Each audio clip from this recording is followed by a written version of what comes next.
6 retirement का next question पे हम आगे बढ़ते हैं। Following is the balance sheet of Anil, Sunil and Suresh who were sharing profits and losses equally। 3 partners हैं, profit and losses share equally and जो भी अमाउंट रहेगा डिवाइडेड बाय 3 हम करेंगे तो हर एक पार्टनर का शेयर हमें मिलेगा। Balance sheet, liabilities and assets, liabilities में मिसप्रिंट हुआ है, पर्टिकुलर्स लिखा है वो चाहिए liabilities. Creditors, bills payable, general reserve, capitals on the asset side, assets दी हुई है bank, less are debtors, less RDD, computer, land and building, machinery, furniture and goodwill. Assets की लास्ट एंट्री गुडविल दी हुई है, गुडविल बैलेंस शीट में भी दिया हुआ है, बट हम गुडविल के लिए जब भी रिकॉर्ड करते हैं तो थ्रू जर्नल सेपरेटली रिकॉर्ड करते हैं।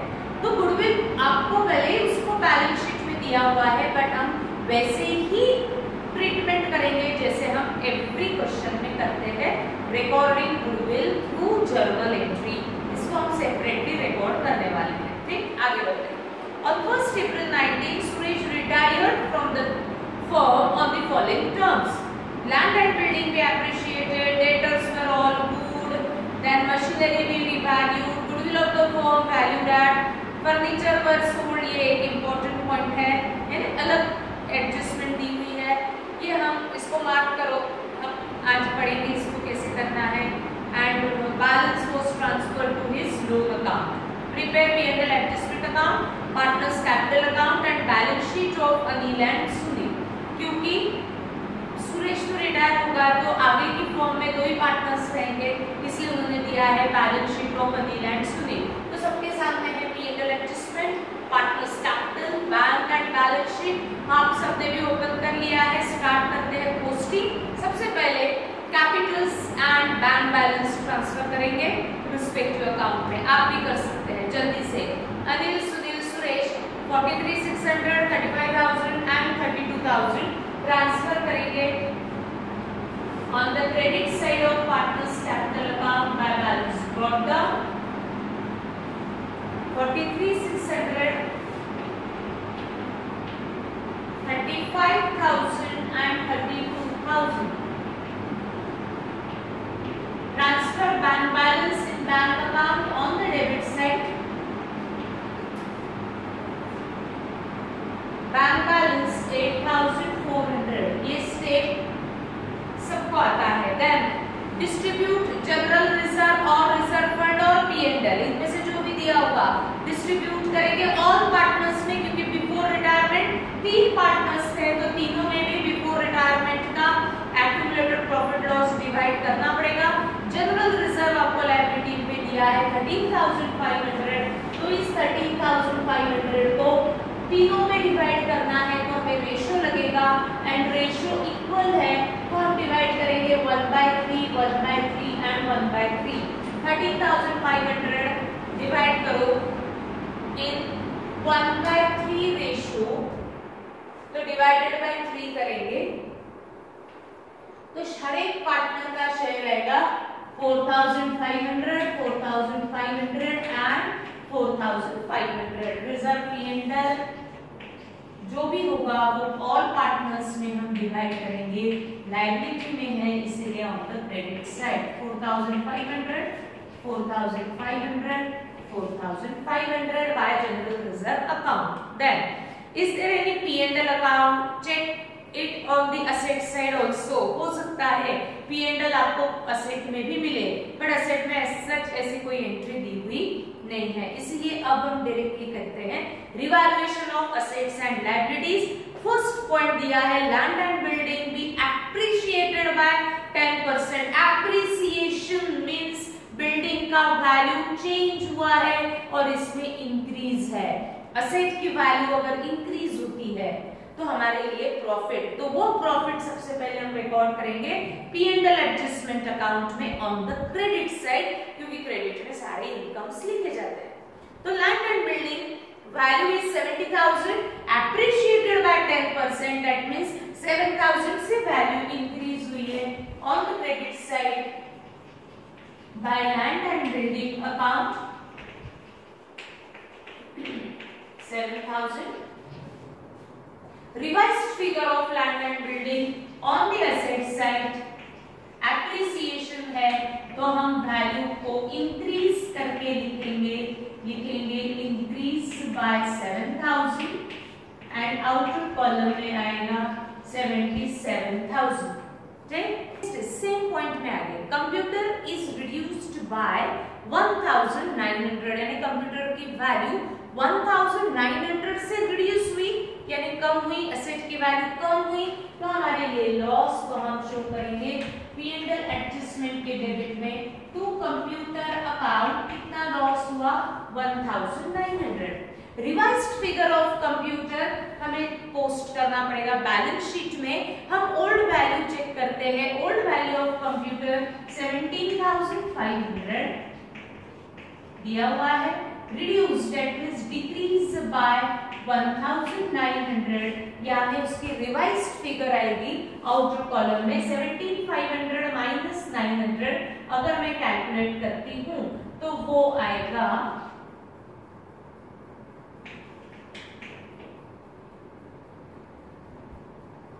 15,600।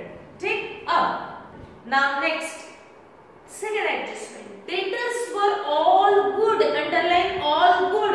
ऑल गुड का क्या मीनिंग है कि सारे डेटर्स आपके अच्छे हैं यानी कोई भी पैसा डुबाने वाला नहीं है।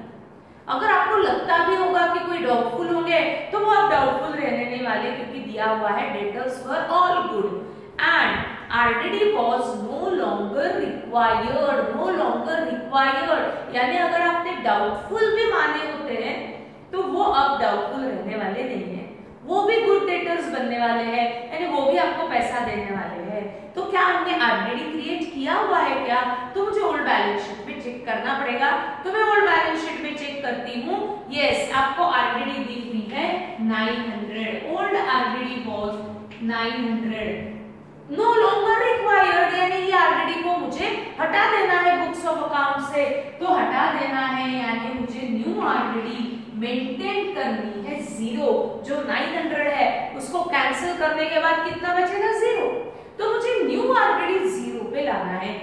900 की RDD 0 कैसे होगी, 900 माइनस करने से। RDD माइनस हो रही है यानी RDD कम हो रही है, RDD यानी लॉस। जो लॉस पहले मैंने एक्सपेक्ट किया था 900 का, अब वो लॉस 0 होने वाला है यानी मेरा लॉस 900 से कम होगा। लॉस कम होगा यानी हमारे लिए वो प्रॉफिट है। रिवैल्यूएशन अकाउंट यानी P&L एडजस्टमेंट के क्रेडिट में बाय RDD अकाउंट 900। देखो सबको समझा है क्या?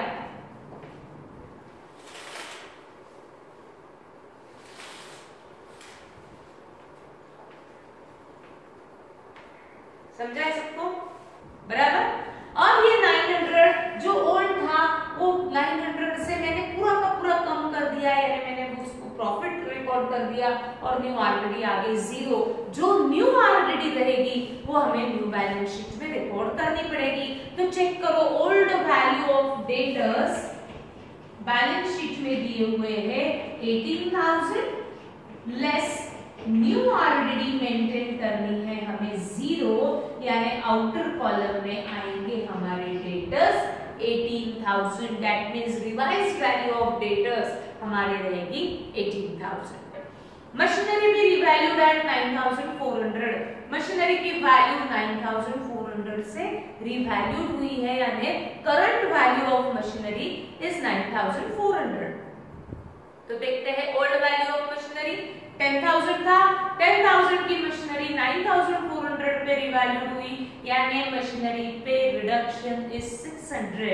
मशीनरी की वैल्यू कम हो रही है यानी लॉस, इसीलिए हम उसे शो करेंगे P&L एडजस्टमेंट के डेबिट में to plant and machinery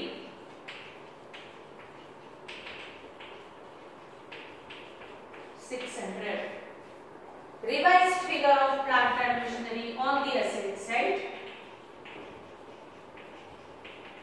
10,000 old value, reduction that is decreased by 600 इसीलिए revalued at 9,400।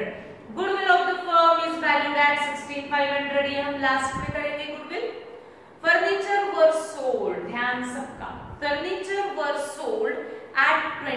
21,800। इतना ही पहले इस एडजस्टमेंट का ये पार्ट है। आगे वाला सेंटेंस सेकंड पार्ट है, ठीक।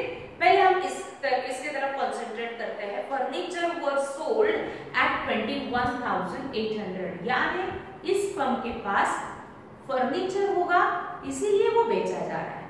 तो जो फर्नीचर इस फर्म के पास था वो फर्नीचर बेच के कितने में फर्म ने सेल किया है? 21,800। एक बार वापस, इस फर्म के पास जो भी फर्नीचर होगा वो फर्नीचर सेल किया एट 21,800। ऐसा नहीं दिया है कि a part of furniture was sold, ऐसा नहीं दिया है। फर्नीचर में से एक पार्ट नहीं बेचा गया, फर्नीचर वाज सोल्ड यानी पूरा का पूरा फर्नीचर सेल किया। ये क्लियर होना चाहिए सबको। अब पार्ट ऑफ फर्नीचर अगर होता तो जितना भी फर्नीचर है उसमें से एक पार्ट बेचा गया है, बट यहाँ पे दिया है फर्नीचर वाज सोल्ड, यानी जितना फर्नीचर होगा वो पूरा का पूरा फर्नीचर इस फर्म ने सेल किया एट 21,800। दैट मींस फर्नीचर बेचा और 21,800 रुपीस मिले। तो हमारे लिए वो फर्नीचर की क्या वैल्यू थी? जो फर्नीचर हमने बेचा वो हमारे लिए उसकी वैल्यू क्या थी, और वो सेल करके हमें 21,800 रुपीस मिले हैं। तो मुझे चेक करना पड़ेगा जो फर्नीचर फर्म ने सेल किया उसकी book value means balance sheet value, इस फर्म के लिए वैल्यू वो फर्नीचर की कितनी थी। तो असेट में चेक करना पड़ेगा। आपको असेट में दिया हुआ है फर्नीचर 20,000, यानी इस फर्म के पास जो फर्नीचर था वो कितनी वैल्यू का था? 20,000 का था। वो 20,000 का फर्नीचर सेल किया, यानी कस्टमर को बेचा, यानी कस्टमर को दिया एट 21,800, यानी हमने 20,000 का फर्नीचर दिया और कस्टमर से कितने पैसे लिए? 21,800। कैश पे बेचा, क्रेडिट पे बेचा, कुछ भी मेंशन नहीं है, यानी कैश पे बेचा। किसको बेचा? दिया ही नहीं है, यानी कैश पे सेल किया, यानी फर्नीचर दिया, पैसा लिया। कितने का फर्नीचर दिया, बदले में कितना अमाउंट रिसीव हुआ, ये सबसे पहले सोचना है। बिजनेस के लिए फर्नीचर की वैल्यू 20,000 थी, यानी फर्म ने 20,000 का फर्नीचर दिया। कस्टमर एट 21,800, यानी कस्टमर से हमें कितना अमाउंट रिसीव हुआ? 21,800। इन सबको हमें बुक्स ऑफ अकाउंट में रिकॉर्ड करना पड़ेगा। पैसा मिल रहा है, रिकॉर्ड कर लो। फर्नीचर दिया, रिकॉर्ड करो। लॉस हुआ या प्रॉफिट हुआ वो भी मुझे P&L एडजस्टमेंट में नोट डाउन करना पड़ता है। तो 20 का फर्नीचर 21,800 में सेल किया, यानी 20,000 का फर्नीचर दिया, बदले में 21,800 रुपीस मिले। कम मिले, ज्यादा मिले? ज्यादा अमाउंट मिला, यानी बिजनेस ने फर्नीचर पे प्रॉफिट अर्न किया। कितना प्रॉफिट अर्न किया? 1,800 का प्रॉफिट हुआ, यानी फर्म के लिए इनकम हुआ। वो इनकम पहले रिकॉर्ड करो on the credit side of P&L adjustment account by furniture account. कितना इनकम हुआ? 1,800। 20,000 के फर्नीचर के अगेंस्ट हमें 21,800 रुपीस रिसीव हुए ना, पैसा मिला है ना। पैसा मिला, that means cash is coming in for the firm, but cash की जगह पे हमने कौन सा अकाउंट मेंटेन किया है? बैंक। तो ये पैसा हम कहाँ डिपॉजिट करेंगे? बैंक में। कितना अमाउंट रिसीव हो रहा है? 21,800। तो यहाँ रिकॉर्ड किया जाएगा 21,800 टू फर्नीचर सेल करके मिला, तो हम बैंक में डेबिट में लिखेंगे टू फर्नीचर अकाउंट। देखो सब जाएगा। सबसे पहले फर्नीचर सेल किया, यानी एंट्री फर्नीचर से related. Sale at was sold at 21,800, furniture बेच के 21,800 रुपीस रिसीव हुए। were sold at 21,800, that means 21,800 is sale value of furniture। बेच के पैसा मिला, पैसा मिला तो मैंने उसको बैंक अकाउंट में रिकॉर्ड कर दिया। बट कितने का फर्नीचर बेच के 21,800 रुपीज मिले, तो बैलेंस शीट में दी हुई है वैल्यू 20,000, यानी वो हमारे लिए था 20,000 का, बट हमें अमाउंट रिसीव हुई 21,800, यानी हमारा इनकम हुआ, प्रॉफिट हुआ। वो इनकम प्रॉफिट मैंने P&L एडजस्टमेंट में रिकॉर्ड कर दिया। अब सोचो, क्या फर्नीचर फर्म के पास है कि वो आपने सेल कर दिया, यानी वो अब कस्टमर का हो चुका है, कस्टमर का हो चुका है, फर्म ने तो बेच दिया। जब फर्म के पास वो फर्नीचर है ही नहीं, तो फर्म उसको बैलेंस शीट के असेट में भी अपनी असेट करके रिकॉर्ड नहीं कर सकती, क्योंकि ये फर्नीचर उसने बेच दिया है। तो फर्नीचर नाम के असेट में आप रिकॉर्ड नहीं करेंगे, क्योंकि अब वो फर्नीचर फर्म के पास नहीं है, तो इसको हम कहीं भी रिकॉर्ड नहीं करेंगे। इसके अगेंस्ट मुझे पैसा मिला, मैंने बैंक में रिकॉर्ड किया, हमारा इनकम हुआ, मैंने P&L एडजस्टमेंट में रिकॉर्ड किया। डन, आगे बढ़ते हैं। And part payment of 15,000 was made by Suresh by RTGS and balance was transferred to his loan account. Suresh partner है जो रिटायर हो रहा है, तो at the time of retirement हमने उसको कितना अमाउंट पार्ट पेमेंट किया, 15,000, और बचा हुआ उसका लोन अकाउंट में ट्रांसफर हुआ है, ऐसा दिया गया है। तो हम सबसे लास्ट में करेंगे। अभी हमको क्या करना है, P&L एडजस्टमेंट अकाउंट को क्लोज करना है, बैलेंसेस को ट्रांसफर करो पार्टनर्स कैपिटल अकाउंट में, रुक जाओ, गुडविल हम साथ में करेंगे। तो first close P&L adjustment account and find out the balance. Credit की टोटल ज्यादा दिख रही है, प्रॉफिट है रिवैल्यूएशन में 7,200, ये प्रॉफिट तीनों में अगर मैं डिवाइड करती हूँ इक्वली, तो आएगा 2,400, 2,400 and 2,400। First share first partner का, सेकंड शेयर सेकंड पार्टनर का, and third share third partner का, अनिल, सुनील एंड सुरेश। तो फर्स्ट शेयर के सामने लिखेंगे to Anil's capital, to Sunil's capital and to Suresh capital.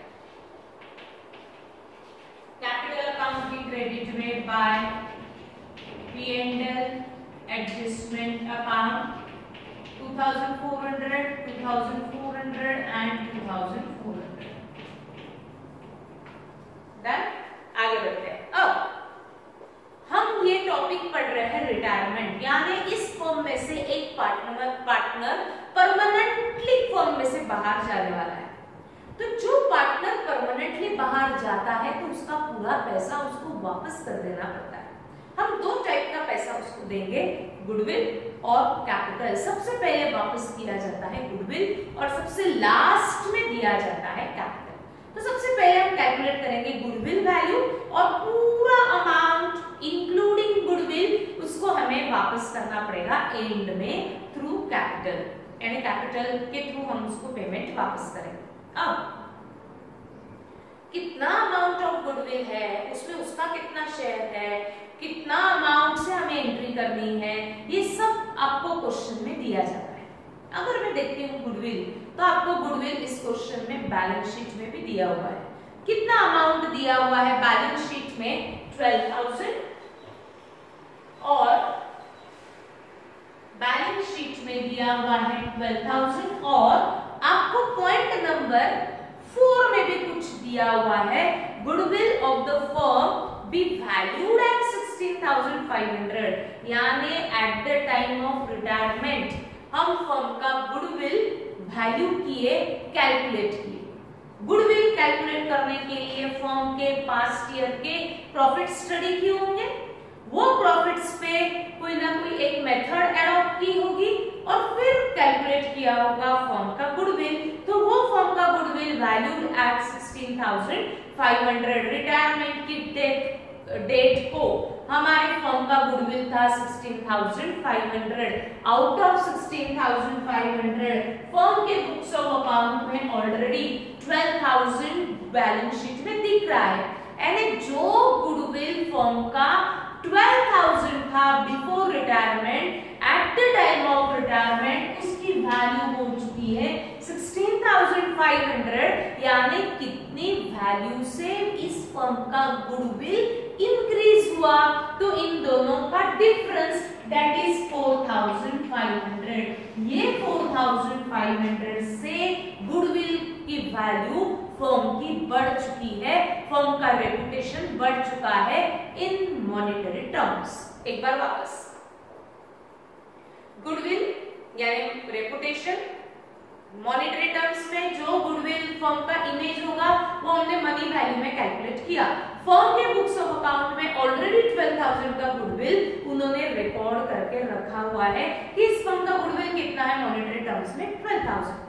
अब रिटायरमेंट के समय गुडविल इन्होंने वैल्यू कर लिया, पास्ट ईयर के प्रॉफिट स्टडी किए और उसके ऊपर मेथड अप्लाई किया तो गुडविल का वैल्यू दिख रहा है 16,500। ऑलरेडी 12,000 रिकॉर्डेड है, आज उसकी वैल्यू 16,500 है, यानी ये फर्म का इमेज, रेपुटेशन मॉनेटरी टर्म्स में कितना बढ़ गया है 4,500। जो डिफरेंस है 4,500 यानी ये इंक्रीज वैल्यू ऑफ गुडविल। तो ये इंक्रीज मुझे डिस्ट्रीब्यूट करना पड़ेगा, या तो ऑल पार्टनर्स में मुझे पेएबल दिखाना पड़ेगा या मुझे सिर्फ रिटायरिंग पार्टनर को पेएबल दिखाना पड़ेगा। करना क्या है क्वेश्चन में दिया जाता है, ऑलरेडी 12,000 बैलेंस शीट में रिकॉर्डेड है, यानी ये डिस्ट्रीब्यूट करके आपको बैलेंस शीट में दे दिए। अब उसकी वैल्यू 16,500 है, यानी हमें और कितना गुडविल पार्टनर्स में डिस्ट्रीब्यूट करना पड़ेगा eight the time of retirement 4,500। तो हमें 4,500 के डिस्ट्रीब्यूशन की एंट्री करनी पड़ेगी। एक बार वापस, बैलेंस शीट में गुडविल दिख रहा है 12,000, ये गुडविल जो बैलेंस शीट में दिख रहा है यानी ये सारे पार्टनर्स का शेयर होगा 12,000, क्योंकि बाकी कुछ तो दिया, बिफोर रिटायरमेंट जो भी गुडविल होगा वो पूरे फर्म का ही गुडविल होगा। 12,000 दिख रहा है। अब ये 12,000 जो पुराना गुडविल था आज उसकी क्या वैल्यू है, वापस बढ़ गई, कम हुई, बिजनेस ने कैलकुलेट किया। कैसे कैलकुलेट किया होगा, अगेन पास्ट ईयर के प्रॉफिट स्टडी किए होंगे, उसके ऊपर मेथड अप्लाई की होगी, मेथड अप्लाई करके दिख रहा है कि 16,500 दिख रहा है। ऑलरेडी फर्म के पास 12,000 का गुडविल था, अब उसकी वैल्यू हो चुकी है 16,500, क्योंकि वहां वर्ड क्या यूज किया है, goodwill of the firm be valued at 16,500।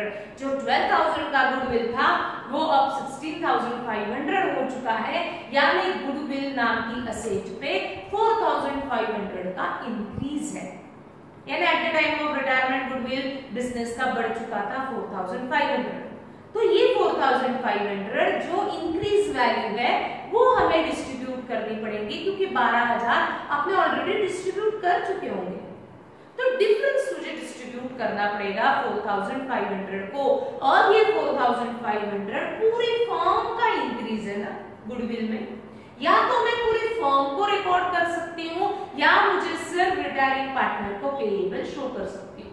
ऐसा दिया है क्या कि Suresh share is to be raised, ऐसा नहीं दिया, यानी ये मुझे एंट्री रिकॉर्ड करते समय वो आपसे एक्सपेक्ट कर रहे हैं कि ये जो इंक्रीज है वो पेएबल दिखाओ ऑल पार्टनर्स को, क्योंकि आपको क्वेश्चन में goodwill of the firm mention किया हुआ है, तो मुझे सारे पार्टनर्स को पेएबल दिखाना पड़ेगा, और इसीलिए मेरी एंट्री पास होगी पेएबल टू ऑल पार्टनर्स, इसीलिए to credit to whom money is payable, Anil's capital, to Sunil's capital and to Suresh capital।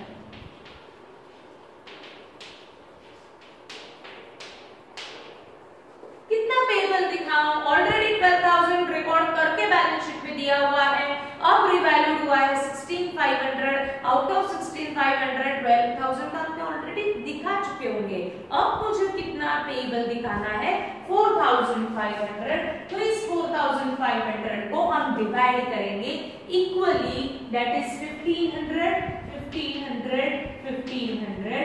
Goodwill amount is payable, इसलिए एंट्री पास की goodwill account debit to Anil's capital, to Sunil's capital, to Suresh capital. क्या इसको right of करो, ऐसे question में दिया हुआ है, goodwill should be written off immediately after retirement, ऐसा पहले कोई सेंटेंस है क्या, चेक कर लो, कहीं भी नहीं दिया, तो हम अपने मन से उसको राइट ऑफ नहीं कर सकते, कैंसिल नहीं कर सकते। तो मुझे यहाँ गुडविल की, सिर्फ पेएबल की एंट्री दिखानी है। Goodwill to all partners, partners के क्रेडिट में बाय गुडविल 1500 1500 1500, एक ही एंट्री पास हुई है, यानी इसको मुझे बैलेंस शीट में लेकर के जाना पड़ेगा। बट बैलेंस शीट में कैसे रिकॉर्ड करेंगे? गुडविल ऑलरेडी ओल्ड वैल्यू थी ना 12,000, अब हमने कितना से इंक्रीज हुआ है उसमें 4,500 इंक्रीज हुआ। Now goodwill of the firm revised figure पे बैलेंस शीट में दिखेगा एट 16,500, जो आपको एडजस्टमेंट में भी दिया हुआ है। तो revised figure of goodwill balance sheet में आ चुकी है। बिफोर रिटायरमेंट 12,000 थी, आफ्टर रिटायरमेंट 16,500 होगी, बट ये इंक्रीज हमने तीनों पार्टनर्स में डिस्ट्रीब्यूट कर दिए हैं और फर्म का गुडविल इन मॉनेटरी टर्म्स अब आ चुका है 16,500। ठीक, आगे बढ़ते हैं। अब हमें क्या करना है? सबसे पहले क्लोज करना है रिटायरिंग पार्टनर का अकाउंट, क्योंकि मुझे गुडविल तो मैंने डिवाइड करके रख दिया। अब मुझे रिटायरिंग पार्टनर को कितना अमाउंट पे करना है टुवर्ड्स कैपिटल, वो कैलकुलेट करना पड़ेगा। तो सबसे पहले क्लोज करो सुरेश का कैपिटल। सुरेश 3rd नंबर का पार्टनर है, तो सुरेश के कॉलम की टोटल यानी 3rd कॉलम का क्रेडिट एंड 3rd कॉलम का डेबिट कैलकुलेट करते हैं। 3rd कॉलम का क्रेडिट अगर मैं कैलकुलेट करती हूं इस 40,400, 3rd कॉलम में debit is 0, that means amount is 40,400। 40,400 that means balance is 40,400। ये कौन सा बैलेंस शो करेगा? क्रेडिट बैलेंस, क्योंकि क्रेडिट की टोटल ज्यादा है। Credit balance of personal account क्या रिप्रेजेंट करेगा? अमाउंट इज पेएबल, ये हमें पे करना है सुरेश को eight the time of his retirement. क्या हमारे पास उतना अमाउंट है क्या सफिशिएंट टू पे सुरेश कैपिटल? तो मैं जरा नजर घुमा देती हूँ बैंक में, हमारे पास मैक्सिमम अमाउंट इज 30,200, हम पूरा पेमेंट नहीं कर सकते, तो मुझे सुरेश को मैंने हो सकता है कुछ पार्ट पेमेंट किया होगा, या हम सुरेश को कहेंगे पूरा का पूरा हम फ्यूचर में देंगे। हमने क्या किया? लास्ट सेंटेंस में दिया हुआ है part payment of 15,000 was made to Suresh. हमने 40,400 में से सुरेश को पार्ट पेमेंट पे किया बाय आरटीजीएस, यानी ऑनलाइन ट्रांसफर किया, यानी इसका अमाउंट बैंक से डायरेक्टली डिडक्ट हुआ होगा। बट कितना अमाउंट हमने पे किया? 15,000। कितना अमाउंट हमने पे नहीं किया? 25,400। ये ट्रांसफर करो लोन अकाउंट में, ऐसा उन्होंने दिया है ना, and transfer to his loan account. जो पे किया उसको भी रिकॉर्ड करो, जो लोन में ट्रांसफर करना है उसको भी रिकॉर्ड करो। सुरेश की क्रेडिट की टोटल ज्यादा थी, यानी ये दोनों एंट्री सुरेश के डेबिट में ही रिकॉर्ड करनी पड़ेगी। पे किया 15,000 सुरेश के डेबिट में, आगे लिखेंगे to bank account. Balance 25,400 transfer to his loan account, आगे लिखेंगे टू सुरेश लोन अकाउंट। अब इनके डबल इफेक्ट। सुरेश के डेबिट में मैंने लिखा है टू बैंक, तो हमें बैंक के क्रेडिट में लिखना पड़ेगा बाय सुरेश कैपिटल। सुरेश के डेबिट में लिखा है टू सुरेश लोन, पर मैंने कोई लोन अकाउंट तो ओपन नहीं किया, बट इस लोन को मुझे कहीं ना कहीं डबल इफेक्ट देने के लिए ट्रांसफर करना पड़ा लोन अकाउंट, यानी ये amount still payable to Suresh. Amount is payable and anything payable is our liability, इसीलिए सुरेश कैपिटल लोन अकाउंट हम लायबिलिटी में लिखेंगे।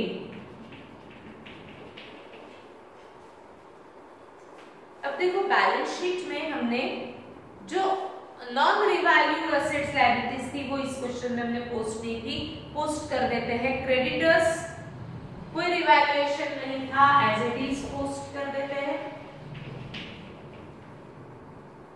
20,300। बिल्स पेएबल कोई रिवैल्यूएशन नहीं था, एज इट इज ट्रांसफर कर देते हैं 10,600। जनरल रिजर्व ट्रांसफर हो चुका है, कैपिटल्स ट्रांसफर हो चुके हैं। असेट्स में अगर मैं देखती हूँ, बैंक चला गया, debtors revalued, computer revalued, land and building revalued, machinery revalued, furniture आएगा नहीं क्योंकि सेल हो चुका है, गुडविल रिवाइज्ड फिगर आ चुकी है, सारी एंट्रीज रिकॉर्ड हो चुकी है। सुरेश का कैपिटल अकाउंट भी टैली हो चुका है। Now close remaining partners capital account और ट्रांसफर करो बैलेंस शीट में, बैंक लेकर के जाओ बैलेंस शीट में और आपका अकाउंट टैली होना चाहिए।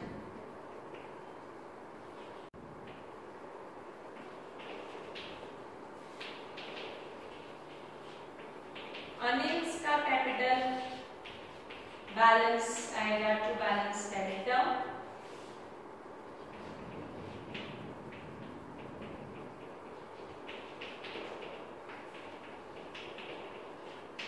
सुरेश कैपिटल बैलेंस के सामने to balance capital. Capitals liability में लिखे जाते हैं।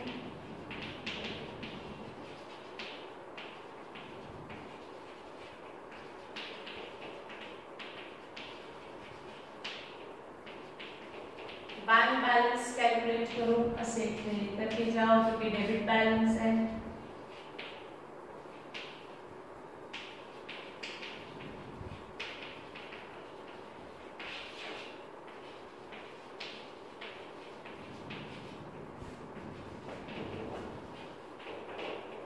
बैलेंस शीट टैली होनी चाहिए।